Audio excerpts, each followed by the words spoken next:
नमस्कार, पूर्वांचल समाचार देख रहे हैं आप और मैं बुद्धेश्वर शुक्ला। आज़ादी की पहली किरण की गवाह कस्या हवाई अड्डा 75वें साल में अंतर्राष्ट्रीय पहचान पाने जा रही है।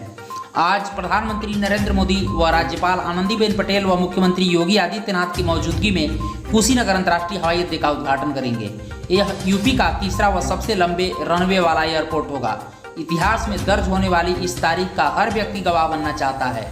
वर्ष 1995 में हुए जीर्णोद्धार के 2.5 दशक बाद अब जाकर इस एयरपोर्ट से नियमित उड़ान शुरू होगी।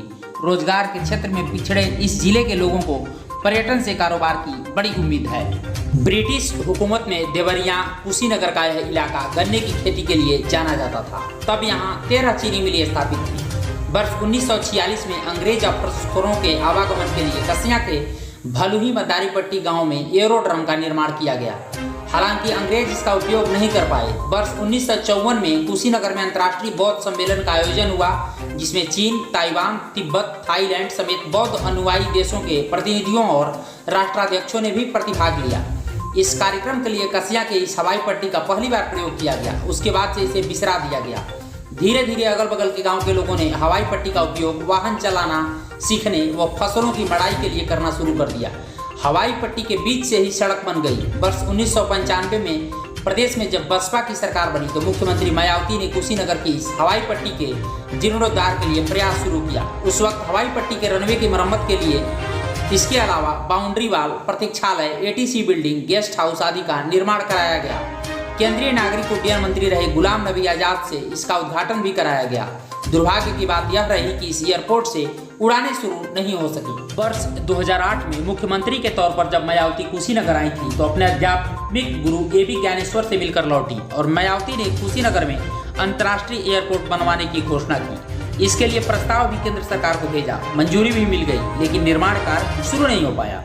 वर्ष 2012 में प्रदेश की सत्ता संभालते ही सपा सरकार ने मैत्रेय प्रोजेक्ट लेकर तत्परता दिखाई। एयरपोर्ट के लिए जमीन अधिग्रहण की प्रक्रिया शुरू हो गई। मैत्रेय प्रोजेक्ट के विरोध को देखते हुए एयरपोर्ट के लिए जमीन मिलना मुश्किल था, लेकिन तत्कालीन डीएम के प्रयासों से जमीन अधिग्रहण का काम जल्दी पूरा हो गया।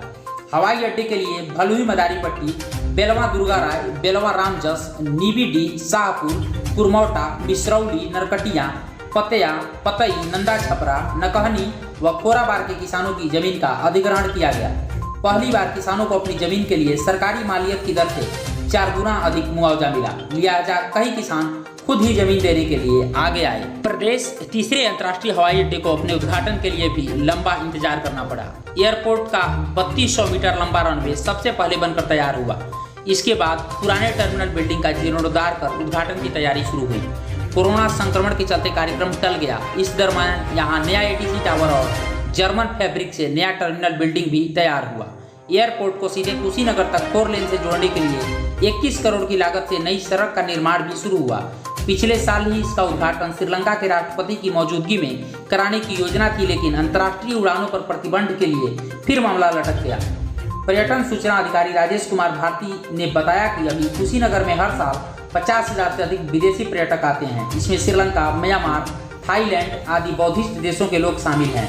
इसके अतिरिक्त हर साल जर्मनी, फ्रांस, इंग्लैंड आदि देशों के इतिहासकार, शोधार्थी व पुरातत्वविद भी कुशीनगर की प्राचीनता को जानने आते हैं। कुशीनगर के आवागमन के लिए कोई सीधी सेवा नहीं होने के चलते पर्यटकों को दिक्कत होती थी। कुशीनगर एयरपोर्ट से उड़ान शुरू होने पर ये लोग सीधे कुशीनगर आएंगे, जिसे यहाँ पर्यटन कारोबार को नई ऊंचाई मिलेगी। आज पीएम नरेंद्र मोदी के हाथों कुशीनगर इंटरनेशनल एयरपोर्ट का उद्घाटन होगा और हम पूरे दिन इस अपडेट के साथ बने रहेंगे। तब तक आप हमारे साथ बने रहिए, देखते रहिए पूर्वांचल समाचार।